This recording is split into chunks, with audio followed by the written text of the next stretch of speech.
지금부터는 코로나19 관련 소식 전해드리겠습니다. 어제 코로나19 신규 확진자는 415명입니다. 엿새째 400명대를 기록했습니다.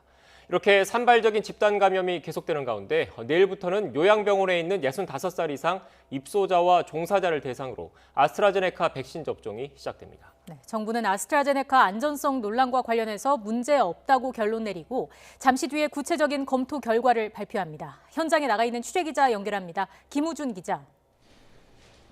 네, 경기 부천시 요양병원 안에 나와 있습니다. 네, 내일부터 요양병원에서 65세 이상 어르신들을 대상으로 백신 접종이 시작되는데 병원도 준비에 한창이라고요. 네, 그렇습니다. 제가 나와 있는 곳은 본관 원무과 앞입니다. 오늘 오전부터 원무과 직원들은 백신 대상자, 보호자들에게 안내 전화를 돌리면서 유의사항 등을 설명해주고 있었습니다. 이 원무과 안쪽에는 냉장고가 하나 있는데 그 냉장고 안에 아스트라제네카 백신이 보관되어 있습니다. 이 아스트라제네카 백신을 내일부터 65세 이상에게 투약을 하게 되는데요. 병원 측은 내일 진행되는 백신을 차질 없이 진행하겠다는 계획입니다. 병원 책임자 원장의 말 직접 들어보도록 하겠습니다.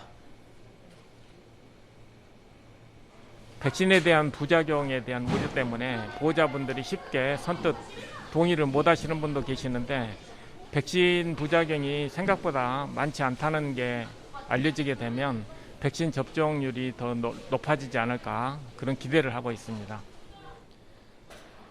전국에 있는 요양병원과 요양시설 내 만 65세 이상 입소자와 종사자 총 37만 6천여 명이 이번 접종 대상입니다. 요양병원에서는 백신을 직접 전달받으면 병원에 상주하는 상근 의사가 예진한 뒤 자체적으로 접종합니다. 30일부터 접종이 시작되는 요양시설의 경우에는 각 구청 소속 보건소 직원들이 시설을 방문하거나 어르신들이 관할구청 보건소를 찾는 방식으로 접종이 이루어집니다. 정부가 정한 아스트라제네카 백신 접종 간격 기준은 10주입니다. 따라서 이번 접종 대상자들은 3개월 뒤인 6월 첫째 주부터 2차 접종을 시작하게 됩니다. 정부는 병원과 시설 외 어르신들, 특수교육 종사자와 보건교사, 경찰, 군인 등 1,150만 명에 대해서 2분기 안에 접종을 마친다는 계획입니다. 네, 김우준 기자. 아스트라제네카 백신의 안전성과 관련해서 일부 우려가 있었는데 우리 정부는 문제가 없다고 결론을 내린 거죠? 네, 그렇습니다. 65세 이상 고령층과 관련해서는 집단 감염에 굉장히 취약하고 사망률이 높다는 점이 고려가 돼서 백신 접종에서 우선적으로 선정이 됐었습니다. 하지만 백신 아스트라제네카 백신과 관련해서 안전성의 우려가 제기가 되면서 잠시 중단 보류했었는데요. 이런 가운데 최근 백신과 관련해서 피가 응고돼 덩어리가 만들어지는 혈전 우려까지 나왔습니다.